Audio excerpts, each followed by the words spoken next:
reflection. Encouraging learners to reflect on their experiences fosters metacognition, helping them to assess their understanding and development self-regulation strategies for future learning. എന്താണ് ഇപ്പോൾ ഒരു കുട്ടി group വർക്കൊക്കെ ചെയ്ത് നമ്മളതിന് ഫീഡ്ബാക്കൊക്കെ കൊടുത്ത് അത് എവിടെ അപ്ലൈ ചെയ്യേണ്ടത് എന്നെല്ലാം അവർ മനസ്സിലാക്കി.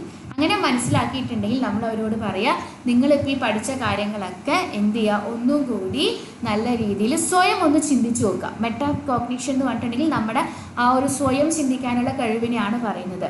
അതായത് അവരൊരു സെൽഫ് റിഫ്ലക്ഷൻ നടത്തുക. അവർക്ക് അപ്പോൾ കിട്ടിയ ആ എക്സ്പീരിയൻസസിനൊക്കെ ബേസ് ചെയ്തിട്ട് എത്രമാത്രം അത് എഫക്റ്റീവാണ് എന്നുള്ളൊരു സ്വയം അതിനെ നോക്കിക്കണ്ട് മനസ്സിലാക്കാനുള്ള ആ ഒരു എബിലിറ്റി കൂടി നമ്മളിവിടെ ഇംപ്രൂവ് ചെയ്തെടുക്കുന്നുണ്ട്.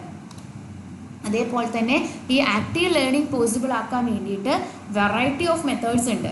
നോക്കിക്കേ, using diverse teaching methods caters to different learning styles and preferences, ensuring that all learners have opportunities to engage and succeed.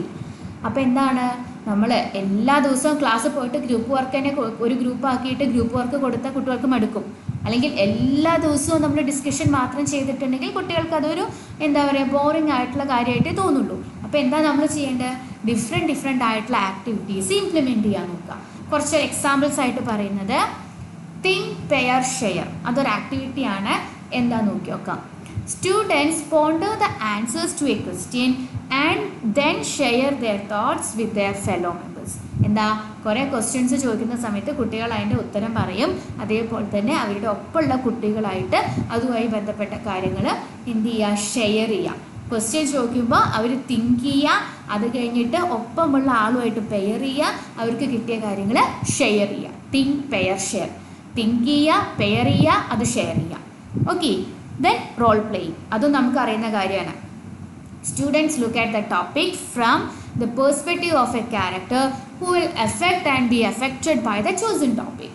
അപ്പോൾ എന്താ റോൾ പ്ലേ ചെയ്യാന്ന് പറഞ്ഞാൽ ചെറിയ രീതിയിലുള്ള ആക്ടുകളൊക്കെ, ഇപ്പോൾ ലിറ്ററേച്ചർ അങ്ങനത്തെ സബ്ജക്റ്റൊക്കെ ആണെന്നുണ്ടെങ്കിൽ ഇത് കുറച്ചുകൂടെ യൂസ്ഫുൾ ആയിട്ട് വരുന്നതാണ്. പിന്നൊന്നാണ് ഡിസ്കഷൻ. എന്താ, ഓപ്പൺ ഡിസ്കഷൻസ്.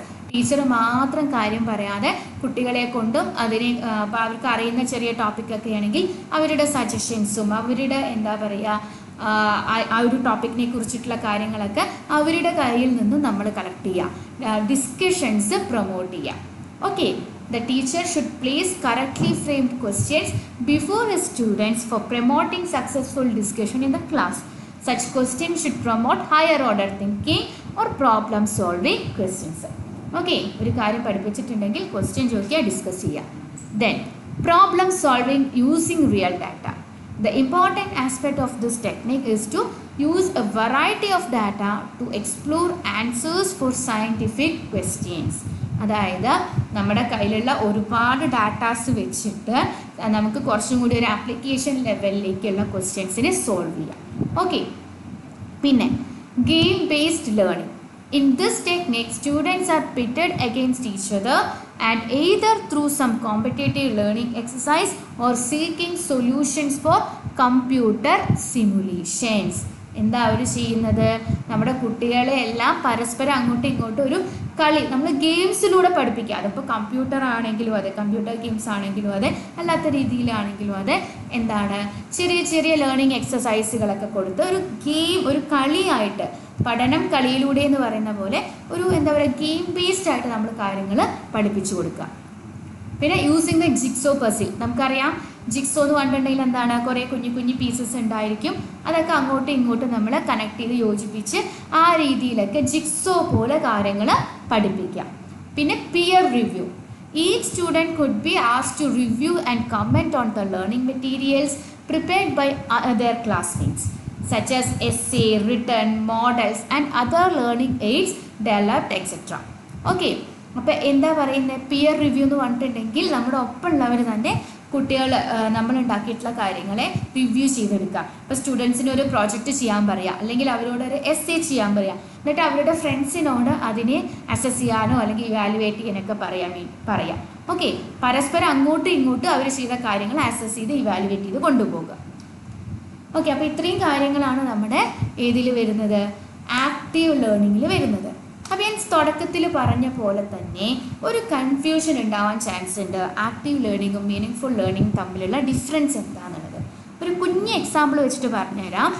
നമ്മൾ യൂട്യൂബ് നോക്കിയിട്ട് 2 പേർക്ക്, ഇപ്പം എൻ്റെ വീട്ടിൽ ഞാനും ഹസ്ബൻഡും മാത്രമാണ് ഉണ്ടെന്ന് വിചാരിക്കുക. അപ്പോൾ യൂട്യൂബ് നോക്കിയിട്ട് നമ്മൾ 2 പേർക്ക് ബിരിയാണി ഉണ്ടാക്കാൻ വേണ്ടിയിട്ട് പോവുകയാണ്.